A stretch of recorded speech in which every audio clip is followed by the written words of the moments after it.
اے کربلا اے کربلا اے کربلا اے کربلا اے کربلا اے کربلا اے کربلا۔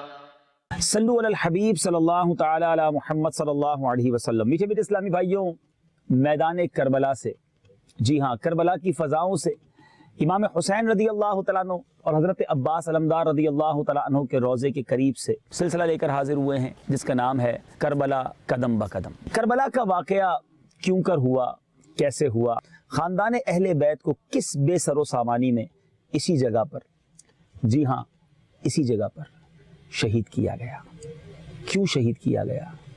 انہیں تو بلایا گیا تھا۔ آئیے اب یہ داستان سنتے ہیں، ان مبارک فضاؤں سے سنتے ہیں، توجہ رکھیے گا، ذرا تصور بھی جمائیے گا۔ وہ شہزادے جن کو نبی پاک علیہ السلام فرمائیں کہ میرے پھول ہیں، سونگا کرتے جنہیں، گود میں بٹھایا کرتے، کاندھوں پر سوار کیا کرتے۔ محبت کتنی تھی کہ ایک بار امام حسین رضی اللہ تعالیٰ عنہ کاندھے پر سوار تھے۔ ایک صحابی نے پوچھا کہ نبی پاک علیہ السلام سے اور امام حسین سے کہا کہ اے حسین تمہاری سواری کتنی اچھی ہے۔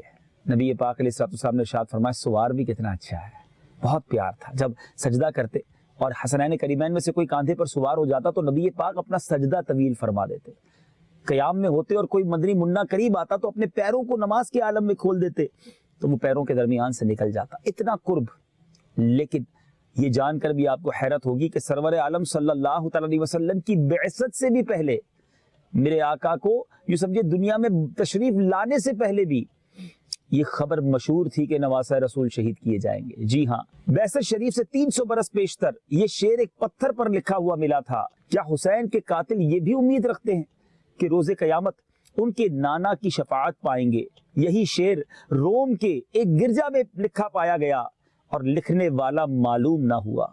میٹھے میٹھے اسلامی بھائیوں، کئی حدیثوں میں ہے کہ نبی پاک علیہ السلام ام المومنین حضرت ام سلمہ رضی اللہ تعالی عنہا کے کاشانہ میں تشریف فرما تھے کہ ایک فرشتہ جو کہ پہلے کبھی حاضر نہ ہوا تھا، اللہ تبارک و تعالیٰ سے حاضری کی اجازت لے کر نبی پاک کے قدموں میں حاضر ہوا اور نبی پاک نے ام المومنین رضی اللہ تعالی عنہا سے فرمایا دروازے کی نگہبانی رکھو کوئی آنے نہ پائے۔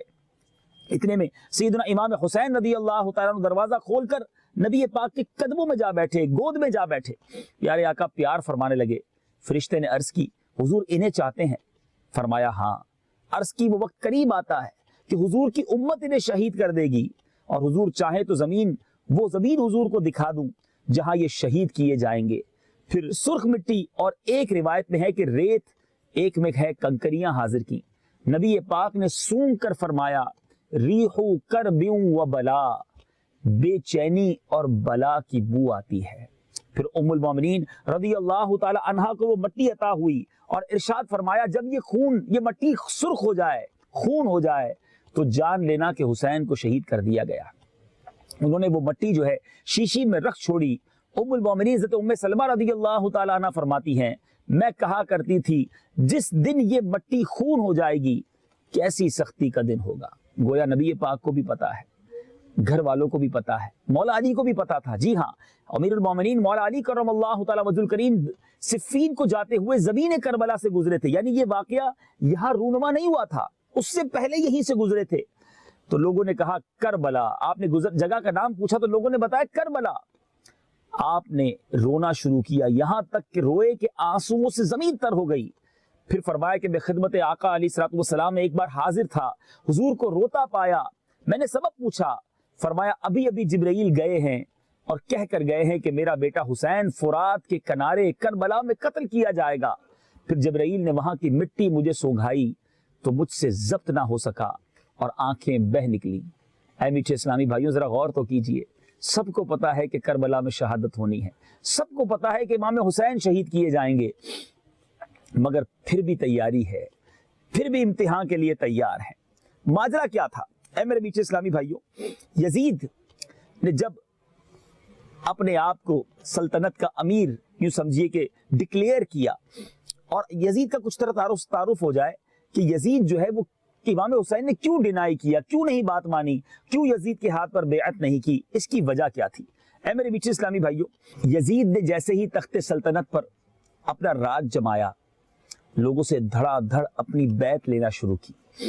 اب کوفہ میں یزید موجود ہے اور وہ یہ چاہتا ہے کہ سبھی لوگ بیعت کریں، مگر اس کے ساتھیوں نے مشورہ دیا کہ جب تک امام حسین اور دیگر کبار صحابہ، بڑے صحابہ جو مدینہ منورہ میں، اگر وہ بیعت نہ کریں گے تو تمہاری سلطنت کمپلیٹ نہیں ہوگی، تمہاری حکومت پوری نہیں ہو سکے گی۔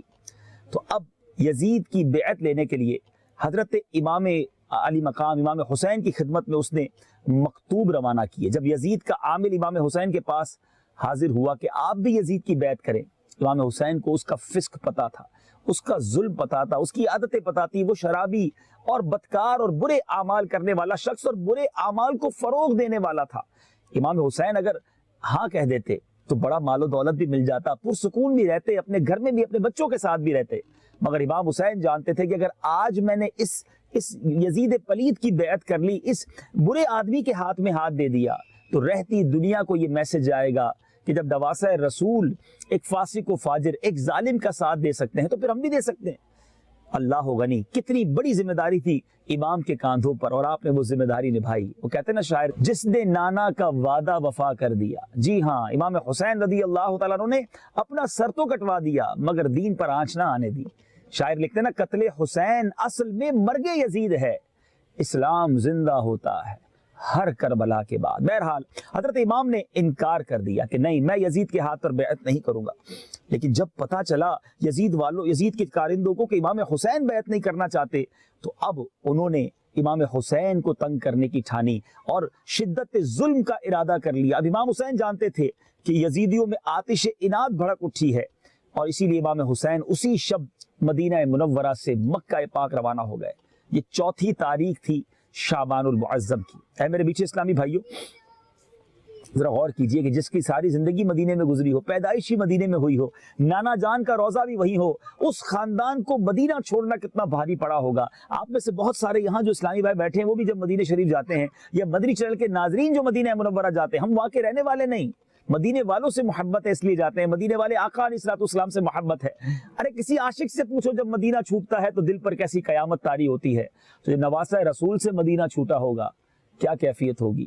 کتابوں میں لکھا ہے کہ وہ رات جو مدینہ چھوڑنے کی رات تھی، نواسہ رسول اپنے خاندان کے ساتھ روضہ رسول پر حاضر ہوئے، خوب آنسو بہائے، نبی پاک سے گویا الوداع کہا، اور روتے روتے 4 شعبان المعظم سن 60 ہجری کو مدینہ چھوٹ گیا۔ مدینہ پاک سے آپ مکہ پاک آ گئے۔ بڑا غم و اندوہ تھا، صحابہ اکرام علیہم الرضوان جو ہے وہ بہت زیادہ غمگین تھے۔ اب امام علی مقام مکہ مکرمہ پہنچ گئے۔ اب جب مکے پہنچتے ہیں تو یہیں سے، جی ہاں، اسی علاقوں سے، کوفہ سے اور یہاں کے اطراف کے رہنے والوں نے امام حسین کو خط بھجوائے، بڑی عرضیاں بھیجی، بڑے خطوط بھجوائے، بڑے یوں سمجھیے کہ لوگ پیغام لے کر گئے کہ حضور ہم بھی یزید کے ہاتھ پر بیعت نہیں کرنا چاہتے، آپ نے بھی بیعت نہیں کی، ہم بھی نہیں کرنا چاہتے، حضور ہم اپنا جان و مال آپ پر فدا کریں گے، آپ کرم فرمائیں، ہمارے پاس آئیں، ہم آپ کے ہاتھ پہ بیعت کرنا چاہتے ہیں۔ اب ایک طرف تو امام کو کربلا کا واقعہ بھی معلوم تھا، کوفہ والوں کی بدعہدی کے بارے میں بھی علم تھا، دوسری طرف ان کی عرضیاں تھیں، ابھی بڑی ذمہ داری تھی کہ امام حسین منع کر دیتے کہ میں نہیں آتا، مگر وہ جانتے تھے کہ کل بروز قیامت اگر ان کوفہ والوں نے اللہ کی بارگاہ میں عرض کیا کہ مولا ہم تو یزید کے ہاتھ پر بیعت نہیں کرنا چاہتے تھے، ہم نے تو امام حسین کو خطوط بھی لکھے مگر وہ تشریف نہیں لائے، تو امام حسین رضی اللہ تعالیٰ عنہ نے اپنی ذمہ داری پوری کرنے کے لیے پہلے اپنا نمائندہ بنا کر حضرت مسلم بن عقیل رضی اللہ تعالیٰ عنہ کو روانہ کیا۔ حضرت مسلم بن عقیل رضی اللہ تعالیٰ عنہ حضرت امام حسین کے نمائندہ بن کر کوفہ پہنچے۔ جب کوفہ پہنچتے ہیں تو وہاں تو لوگوں نے شاندار استقبال کیا، 12,000 لوگوں نے آپ سے بیعت کر لی۔ اتنا شاندار استقبال، اتنی محبتیں دیکھ کر حضرت مسلم بن عقیل رضی اللہ تعالیٰ عنہ نے امام حسین کو خط لکھ دیا کہ حضور حالات بڑے سازگار ہیں، لوگ بڑی محبت کر رہے ہیں، آپ بھی کربلا، آپ بھی کوفہ آ جائیے۔ اب امام حسین نے کوفہ کے لیے ارادہ کرنا شروع کیا۔ جیسے ہی امام حسین نے کوفہ کا سفر باندھا، کوفہ کے لیے روانگی کا نیت کی، تو بہت سارے صحابہ کرام، کبار صحابہ کرام، بڑے بڑے صحابہ کرام حاضر ہوئے کہ حضور آپ مت جائیے، وہاں کے لوگ وفا نہیں کریں گے، وہاں کی تلواریں آپ کا استقبال کریں گی، مگر امام حسین رضی اللہ تعالیٰ عنہ نے فرمایا کہ نہیں، اب مجھے جانا ہوگا۔ مسلم بن عقیل رضی اللہ تعالیٰ عنہ نے بھی وہاں سے اچھی خبر دے دی ہے۔ میٹھے اسلامی بھائیو، حج کے دن قریب آ رہے ہیں، شعبان میں مدینے سے مکے پہنچے، اور اب مکہ پاک سے کوفہ کا ارادہ ہے اور حج کے دن بھی قریب ہیں، پوری دنیا سے حاجی مکے پہنچ رہے ہیں اور امام عالی مقام امام تشنا کام جو ہیں وہ کوفہ کے لیے روانگی کی تیاری کر رہے ہیں۔ حضرت مسلم بن عقیل کے ساتھ پھر کیا ہوا، آئیے چلتے ہیں مزار مسلم بن عقیل رضی اللہ تعالیٰ عنہ پر۔ یہ واقعہ انہی کے قدموں میں کوفہ جا کر سنتے ہیں اور پھر اس کے بعد ہم چلیں گے مقام مسیب پر، جہاں حضرت مسلم بن عقیل رضی اللہ تعالیٰ عنہ کے صاحبزادگان کے، ان کے شہزادوں کے مزارات ہیں، اور پھر وہاں سنیں گے کہ ان کے شہزادوں کے ساتھ کیا ہوا۔ یہ کیسی داستان ہے، کبھی ادھر کروٹ بدلتی ہے، کبھی ادھر کروٹ بدلتی ہے، کبھی تو استقبال ہوتا ہے اور کبھی تلواریں نکال لی جاتی ہیں، کہیں تو مرحبا کہا جاتا ہے اور کہیں جان لینے کی صدائیں لگائی جاتی ہیں۔ چلتے ہیں کوفہ حضرت مسلم بن عقیل کے روضے پر اور سنتے ہیں کہ جب وہ کوفہ پہنچے تو کیا ہوا۔ کوشش کریں گے کہ جامع مسجد کوفہ بھی آپ کو دکھائیں، جہاں ایک بڑی عجیب و غریب نماز ادا کی گئی۔ دنیا میں ایسا تو بہت بار ہوا کہ امام نے نماز شروع کی تو نمازی تھوڑے تھے، مگر سلام پھیرا تو نمازی زیادہ ہو گئے، کیونکہ مسبوق بعد میں شامل ہوتے ہیں۔ مگر یہ بڑی نرالی، بڑی انوکھی اور بے وفائی کی داستان رکھنے والی ایک عجیب جماعت تھی کہ نماز شروع کی تو کئی نمازی ہیں اور سلام پھیرا تو پیچھے کوئی نہیں ہے۔ یہ کیوں ہوا، آئیے آپ کو بتاتے ہیں۔ کربلا قدم بقدم۔ یہ مقامات مقدسہ،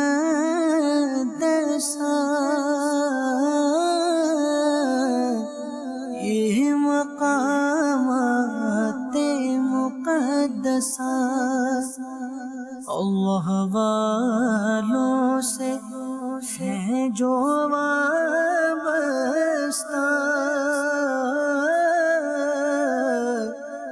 ہے مقامات مقدسہ،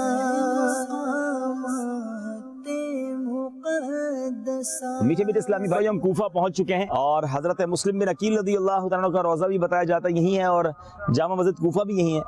آئیے قریب چلتے ہیں انشاءاللہ اور اس کے مناظر دیکھتے ہیں۔ یہ مقامات مقدسہ،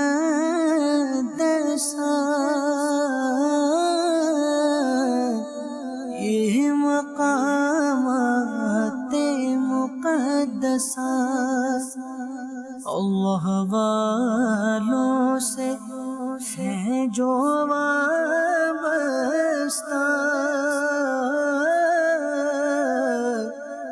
ہے مقامات مقدسہ،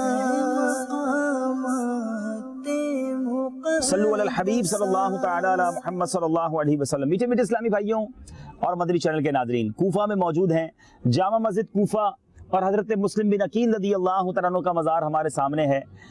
بڑی کربناک داستان ہے، بڑی بے وفائی کی داستان اس شہر کے لوگوں سے وابستہ ہے۔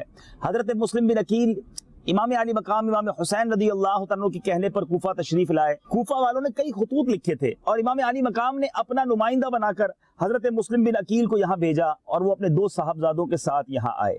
حضرت مسلم نے کوفہ پہنچ کر مختار بن ابی عبید کے مکان پر قیام فرمایا۔ آپ کی تشریف آوری کی خبر کو سن کر جوگ در جوگ جو ہے وہ کوفہ کے آپ کے پاس آئے اور 12,000 لوگوں نے آپ کے دست مبارک پر امام حسین کی بیعت کی۔ حضرت مسلم نے اہل عراق کی، اہل کوفہ کی عقیدت دیکھ کر امام علی مقام کو لکھ بھیجا کہ حضور آپ تشریف لے آئے، یہاں کے لوگ تو چشم برا ہیں اور آپ کے استقبال کے لیے بہت زیادہ تیاریاں کر رہے ہیں۔ اب اہل کوفہ کا جوش اب یہ دیکھا تو حضرت نعمان بن بشیر جو صحابی تھے رضی اللہ تعالیٰ عنہ اور اس زمانے میں حکومت شام کی طرف سے وہ کوفہ کے گورنر تھے، اہل کوفہ کو مطلع کیا کہ یہ بیعت جو آپ کر رہے ہیں یزید کی مرضی کے خلاف ہے اور وہ اس پر بہت بھڑکے گا، لیکن اتنی اطلاع دے کر کاروائی ضابطے کی پوری کر کے آپ خاموش ہو گئے، آپ نے حضرت مسلم بن عقیل کی کوئی مخالفت نہ کی۔ اچھا، اب یہاں یہ ہوا کہ مسلم بن یزید نے یزید کو اطلاع دے دی کہ حضرت مسلم بن عقیل تشریف لائے ہیں اور اہل کوفہ ان کی محبت و عقیدت میں دم بدم ان کا جوش بڑھ رہا ہے اور ہزارہ آدمی نے امام حسین کے نام پر ان کے وکیل کی حیثیت سے حضرت مسلم بن عقیل کے ہاتھوں میں بیعت کر لی ہے۔ اب یزید نے جیسے یہ خبر سنی، نعمان بن بشیر کو معزول کیا اور عبید اللہ ابن زیاد کو جو اس کی طرف سے بصرہ کا والی تھا، اب اس نے کوفہ کا قائم مقام گورنر بنا دیا۔ عبید اللہ بن زیاد بڑا مکار آدمی تھا اور وہ بصرہ سے روانہ ہوا، اس نے اپنی فوج کو قادسیہ میں چھوڑا اور خود حجازیوں کا لباس پہن کر یعنی عربیوں کا لباس پہن کر وہ کوفہ میں داخل ہوا۔ وہ جانتا تھا کہ اس وقت کوفہ میں حضرت مسلم بن عقیل سے محبت کرنے والے بہت سارے ہیں اور اگر میں اپنے لباس میں گیا تو میرے لیے تکلیف ہو سکتی ہے، تو وہ ایک حجازی کا لباس پہن کر، عربی کا لباس پہن کر وہاں چلا، اور تاکہ لوگ یہ سمجھے کہ امام حسین آ گئے ہیں، کیونکہ امام حسین کا انتظار تھا۔ لیکن سچی بات یہ تھی کہ وہ حضرت امام حسین نہیں تھے، عبید اللہ ابن زیاد تھا۔ اب وہ رات کی تاریکی میں اپنے گورنر ہاؤس میں چلا گیا اور لوگ مایوس ہو کر گھر چلے گئے۔ اب رات گزار کر صبح ابن زیاد نے کیا کیا، یہی کوئی دربار لگا ہوگا، اہل کوفہ کو جمع کیا اور حکومت کا پروانہ پڑھ کر انہیں سنایا، یزید کی مخالفت پر ڈرایا، طرح طرح کے ہیلو بہانوں سے حضرت مسلم کی جماعت کو منتشر کر دیا۔ حضرت مسلم نے ہانی بن عروہ کے مکان میں اقامت فرمائی۔ ابن زیاد نے ایک دستہ بھیج کر حضرت مسلم بن عقیل کو گرفتار کروایا۔ کوفہ کے تمام رؤساء کو، حضرت مسلم بن عقیل حضرت ہانی بن عروہ کے مکان میں اقامت پذیر تھے، ابن زیاد نے اپنا دستہ بھیج کر ہانی بن عروہ کو بھی گرفتار کرا لیا، اور جو کوفہ کے بڑے بڑے رئیس تھے، قبیلے کے سردار تھے، انہیں بھی گرفتار کر لیا، قلعے میں بند کر دیا۔ آپ دیکھ سکتے ہیں قلعے کی دیواریں آپ کو نظر آ رہی ہیں، ہو سکتا ہے یہ وہی قلعہ ہو، کیونکہ جامع مسجد کوفہ بھی اسی کے پیچھے ہے، حضرت مسلم بن عقیل کا مزار بھی یہی ہے، ہانی بن عروہ کا مزار بھی یہی ہے۔ حضرت مسلم کو جب یہ پتا چلا کہ ابن زیاد نے ایسا کیا ہے تو آپ نے اپنے لوگوں کو جمع کیا، اپنے حامیوں کو جمع کیا، اور 40,000 کی یوں سمجھیے لشکر لے کر آپ نے اس قلعے کا گھیراؤ کر لیا۔ اب ذرا منظر سوچئے گا کہ 40,000 کا لشکر ہے حضرت مسلم بن عقیل کے ساتھ، اور ابن زیاد اندر ہے، اور اس کے ساتھ جو ہے وہ اس کوفہ کے بڑے بڑے رئیس اور قبیلے کے لوگ جس کو انہوں نے گرفتار کیا ہوا ہے۔ اب ابن زیاد بڑا گھبرایا، کوئی حل نہ نکلا۔ اس مکار آدمی نے کیا کیا کہ اپنے قبیلے کے جن لوگوں کو وہ پکڑ کر لایا تھا، جو رئیس تھے، جو عمرہ تھے، ان کو قلعے کی چھت پر لایا اور چھت سے لوگوں کو مخاطب کروایا کہ اے لوگو، ہماری جان بچا لو، ان کا ساتھ چھوڑ دو مسلم بن عقیل کا، اور ابن زیاد جو کہتا ہے وہ بات مانو۔ ڈرایا گیا، لالچ دی گئی، دھمکایا گیا، مارنے کا خوف دلایا گیا، ایک ایک کر کے لوگ منتشر ہوتے چلے گئے۔ میرے میٹھے اسلامی بھائیوں، آخر کار یہ جماعت بہت چھوٹی رہ گئی۔ ذرا غور کیجئے کہ 40,000 کا لشکر تھا، 500 لوگ رہ گئے۔ پھر حضرت مسلم بن عقیل جامع مسجد کوفہ میں، جی ہاں یہی جامع مسجد کوفہ ہے جہاں حضرت مسلم بن عقیل جو ہیں وہ یہاں پر تشریف لائے، اور آپ نے مغرب کی نماز شروع کی۔ پورا دن تو اسی شش و پنج میں گزر گیا کہ سارے لوگ بے وفائی کر کے چلے گئے۔ ایک عجیب داستان رقم ہے میرے میٹھے اسلامی بھائیوں، دل بڑا غمگین ہے کہ ایک دور سے بلائے گئے مسافر اہل بیت اطہار کے چشم و چراغ، اور ان کے ساتھ ایسا سلوک کیا یہاں کے لوگوں نے۔ اب 500 لوگ تھے، آپ نے مغرب کی نماز کی امامت اس مسجد میں کروائی۔ کمال ہوگا کہ آج تک نماز پڑھانے والے امام نے نماز تو پڑھائی ہوگی، سلام پھیرتے وقت دیکھا ہوگا تو نمازی بڑھ جاتے ہیں، مگر یہ عجیب بے وفائی کی داستان ہے، یہ عجیب نماز ہے کہ امام نے نماز پڑھائی تو 500 مقتدی تھے، مگر اب سلام پھیرا تو ایک بھی مقتدی باقی نہیں تھا، اکیلا امام تھا، مسافر تھا، اہل بیت اطہار کا نمائندہ تھا، پرچیاں دے کر، عرضیاں دے کر، خطوط لکھ کر جنہیں بلوایا گیا تھا، مگر آج کوفہ میں کوئی ساتھ دینے والا نہیں تھا۔ اور پھر حضرت مسلم بن عقیل کو بڑی بے دردی کے ساتھ شہید کیا گیا۔ آپ کے اور آپ کے بچوں کے سروں کو نیزوں پر انہی کوفہ کی گلیوں میں گھمایا گیا۔ اے میرے میٹھے اسلامی بھائیوں، یہ بات کوفہ میں آ کر آج جب دیکھی، آج یہاں پر بیان کی، یقیناً یہ واقعات ہم نے وطن میں بھی سنے تھے، پڑھے تھے، بیانات سنے تھے، مگر یہاں آ کر احساس ہوتا ہے کہ کیسا شہر تھا، کیسے لوگ تھے، اور کتنی بڑی بے وفائی کی۔ بہرحال اب جس کو کہے کہ ستم بالائے ستم یہ تھا کہ حضرت مسلم بن عقیل تو شہید ہو گئے تھے، لیکن خط لکھ چکے تھے امام حسین کو، آخری وقت بھی آنکھوں سے آنسوؤں کی جھڑی تھی، اپنی جان کی فکر نہیں تھی، فکر یہ تھی کہ امام حسین بھی تو یہاں آئیں گے، انہیں تو میں نے خط لکھا تھا، وہ تو یہ سمجھ کے آئیں گے کہ یہاں کے لوگ بیعت کر لیں گے، مگر انہوں نے تو میرا بھی یہ حال کر دیا ہے، امام علی مقام کا کیا حال ہوگا۔ اے میرے میٹھے اسلامی بھائیوں، داستان کربلا جاری ہے، کربلا قدم بقدم۔ اگلے حصے میں کربلا ہی کے میدان سے آپ سنیں گے کہ جب امام حسین مکہ پاک سے روانہ ہوئے پھر کیا معاملات ہوئے۔ صلو علی الحبیب صلی اللہ تعالی علی محمد صلی اللہ علیہ وسلم۔ اے کربلا، اے کربلا، اے کربلا، اے کربلا، اے کربلا، اے کربلا، اے کربلا۔